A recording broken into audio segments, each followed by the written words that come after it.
Hello friends, எல்லாருக்கும் வணக்கம். இன்றைக்கி நம்ம என்ன பார்க்க போகிறோம் பார்த்தீங்கன்னா, சிக்கன் கிரேவி எப்படி வைக்கணும்னு சொல்லிட்டு இந்த வீடியோவில் இப்போ நம்ம பார்க்க போகிறோம். சப்பாத்தியும் சிக்கன் கிரேவியோட காம்பினேஷன் பார்த்திங்கன்னா ரொம்பவே சூப்பராக இருக்கும். ஸோ சிக்கன் கிரேவி எப்படி வைக்கணும்னு சொல்லிட்டு வீடியோக்குள்ளே போயிடலாம். ஒரு பவுல் அளவுக்கு பார்த்திங்கன்னா நான் வந்து சிக்கன் எடுத்து வச்சுருக்கேன். அதுக்கப்புறம் பார்த்திங்கன்னா இலை, பட்டை, சோம்பு, கிராம்பு, ஒரு ஏலக்காய் ஒன்று போதும். நிறைய வெங்காயம் வச்சுக்கோங்க.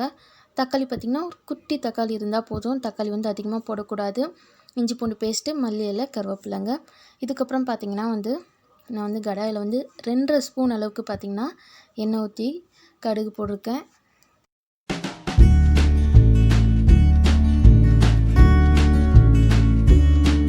கடுகு நல்லா பொரிஞ்சதுக்கப்புறமா அந்த இலை, பட்டை இது எல்லாமே உள்ளே போட்டுட்டு அது நல்லா பொரிஞ்சதுக்கப்புறமா கருவேப்பிலை, இஞ்சி பூண்டு பேஸ்ட்டை நல்லா வதக்கிட்டு ஒரு சிட்டிகை பார்த்திங்கன்னா மஞ்சத்தூள் கலந்துக்கிட்டு நல்லா வதக்கணும்.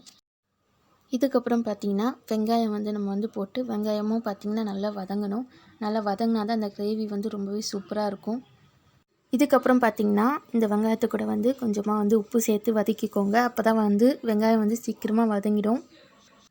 வெங்காயம் நல்லா வதங்கினதுக்கு அப்புறமா பார்த்திங்கன்னா நம்ம கட் பண்ணி வச்சுருந்த அந்த சின்ன தக்காளி பழத்தை இது கூட சேர்த்து வதக்க போகிறோம். எதுக்கு சின்ன தக்காளி நம்ம சேர்க்குறோம் பார்த்திங்கன்னா, தக்காளி நம்ம கொஞ்சமாக தான் சேர்க்கணும். இல்லைனா கிரேவியோட டேஸ்ட்டு பார்த்திங்கன்னா இனிப்பாக மாறிடும். ஸோ டேஸ்ட்டும் நல்லா இருக்காது. வெங்காயம் அதிகமாக போட்டு தக்காளி கொஞ்சமாக போடுங்க. ஒரு குட்டி தக்காளி பழத்தை போடுங்க. இதுக்கப்புறம் பார்த்திங்கன்னா இது கூட பார்த்திங்கன்னா வெங்காயமும் தக்காளி நல்லா வதங்கினதுக்கப்புறமா நம்ம சிக்கனை இதுக்குள்ளே ஆட் பண்ணி சிக்கனையும் நல்லா பார்த்திங்கன்னா நல்லா வதக்கணும். இதுலேயே பார்த்திங்கன்னா சிக்கன் கொஞ்சம் வெந்துடும்.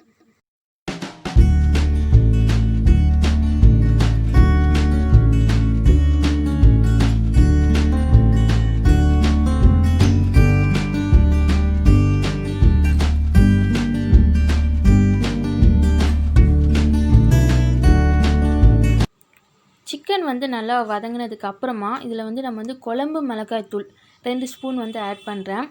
இது கடையில் விற்கிறதும் வாங்கிக்கலாம். ஆனால் இது வீட்டு மசாலாத்தூள் தான். எல்லாமே சேர்த்து அரைச்சது இந்த குழம்பு மசாலாத்தூள். நம்ம கடையிலையும் வாங்கிக்கலாம். நல்லா வதங்கணும். ஸோ கொஞ்ச நேரம் நல்லா வதக்குங்க. இந்த மிளகாய்த்தூள் போட்டுட்டு அப்புறமா நல்லா வதக்குங்க. பார்க்கவே சூப்பராக இருக்குங்க. இதில் கறி பாதி வெந்துடும். இதுக்கப்புறம் நம்ம திட்டமான அளவுக்கு தண்ணி ஊற்றி நல்லா கொதிக்க வைக்கணும். கொதிக்க வைக்கும்போது பார்த்திங்கன்னா நல்லா திக்காக வந்துடும். இப்போவே பாருங்கள் அவ்வளோ சூப்பராக இருக்குது.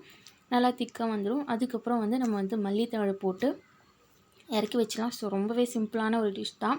ஸோ இந்த அளவுக்கு பார்த்திங்கன்னா நான் திட்டமான அளவுக்கு தான் தண்ணி ஊற்றிருக்கேன். ஸோ நீங்களும் திட்டமான அளவுக்கு தண்ணி ஊற்றிட்டு ஒரு கிரேவி மாதிரி வைங்க. ரொம்பவே சூப்பராக இருக்கும். ஈஸியாக இருக்கும். ஒரு 5 நிமிஷம் பார்த்திங்கன்னா நல்லா கொதிக்கட்டும். ஸோ ஒரு பிளேட்டை வச்சு மூடிடலாம். இப்போ பார்த்திங்கன்னா நல்லா கொதிச்சிருக்கு. ஸோ ஒரு கிரேவி இதுக்கு இப்போ தான் வந்துட்டுருக்கு.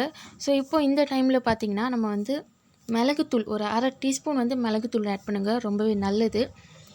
ஸோ மிளகுத்தூள் கறிக்கு ரொம்பவே டேஸ்ட்டாகவும் இருக்கும். அதுவும் இல்லாமல் நம்ம உடம்புக்கு ரொம்பவே நல்லது.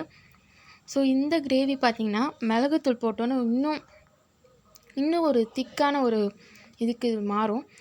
ஸோ மிளகுத்தூள் ரொம்பவே நல்லது. ஸோ மிளகுத்தூள் கண்டிப்பாக கிரேவி என்ன கிரேவியாக இருந்தாலும் சரி, அது ப்ரானாக இருக்கட்டும் இல்லை மட்டனாக இருக்கட்டும், ஸோ எதுவாக இருந்தாலும் சரி மிளகுத்தூள் ஆட் பண்ணுங்கள். ரொம்பவே நல்லாயிருக்கும். லாஸ்ட்டாக பார்த்திங்கன்னா மல்லி இலையை போட்டு நம்ம ஃபினிஷ் பண்ணியாச்சு. ரொம்பவே சூப்பராக இருக்குங்க. உங்கள்கிட்ட நான் பேசும்போதே என் வாயிலேருந்து எச்சு ஊறுது. என்னால் பேச முடியல. ஸோ அந்தளவுக்கு ரொம்பவே டேஸ்ட்டாக இருந்துச்சுங்க. இந்த டிஷ் அம்மா தான் சொல்லி கொடுத்தாங்க எனக்கு. அம்மாகிட்டேருந்து நான் கற்றுக்கிட்டேன். இப்போது சப்பாத்தி பார்த்திங்கன்னா தங்கச்சி போடுறா. இது பார்த்திங்கன்னா நெய் சப்பாத்தி, எண்ணெய் கிடையாது, ஆயில் கிடையாது, நெய் சப்பாத்தி. சப்பாத்தியும் சிக்கன் கிரேவி எனக்கு ரொம்ப பிடிக்கும். அதனால் எனக்கு செய்ய தெரியாது. இப்போது ஃபஸ்ட் டைம் இப்போ நான் வீடியோ எடுத்து நான் பார்த்தனால இப்போ அம்மாக்கிட்டேருந்து நான் கற்றுக்கிட்டேன். வெளியே போனாலும் இனிமேல் நானே சிக்கன் கிரேவி வைக்கிறேன்னு சொல்லிட்டு நானே வச்சுருவேன். நான் அந்தளவுக்கு ரொம்பவே சிம்பிளுங்க. ஸோ ரொம்ப சூடாக நான் எடுத்து என் பிளேட்டில் வச்சுட்டேன். ஆனால் பார்த்திங்கன்னா கை சுட்டுடுச்சுங்க. அந்தளவுக்கு சூடாக இருந்துச்சு. நான் பார்த்தோன்னே பார்க்கவே எப்படி இருக்குது பார்த்திங்களா. ஸோ அதனால் அவசர கோளாறு வாயில் சாப்பிட்றதுக்காக எடுத்துக்கிட்டேன். பார்த்தா கை சுட்டிருச்சு. ஸோ எடுத்து அந்தளவுக்கு டேஸ்ட்டு. ஸோ இது நெய் சப்பாத்தி, ஆயில் கிடையாது. ரொம்பவே டேஸ்ட்டாக இருக்குங்க. சப்பாத்தி எப்படி போடணுன்னு சொல்லிட்டு உங்களுக்கு வீடியோ வேணால் சொல்லுங்கள். கண்டிப்பாக கமெண்ட் பாக்ஸில் கமெண்ட் பண்ணுங்கள். நான் கண்டிப்பாக ஒரு வீடியோ போட்டு காமிக்கிறேன். சப்பாத்தி ரொம்பவே சாஃப்டாக இருக்கும். சப்பாத்திக்கு எந்த ஒரு பேக்கெட் மாவு கிடையாது.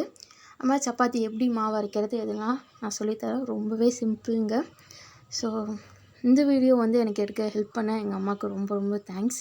ஏன்னா எங்கள் அம்மா தான் எனக்கு சொல்லி கொடுத்தாங்க. ஸோ ரொம்ப ரொம்ப தேங்க்ஸ். ஸோ சப்பாத்தி செம்ம டேஸ்ட்டாக இருக்குது சிக்கன் கிரேவி கூட.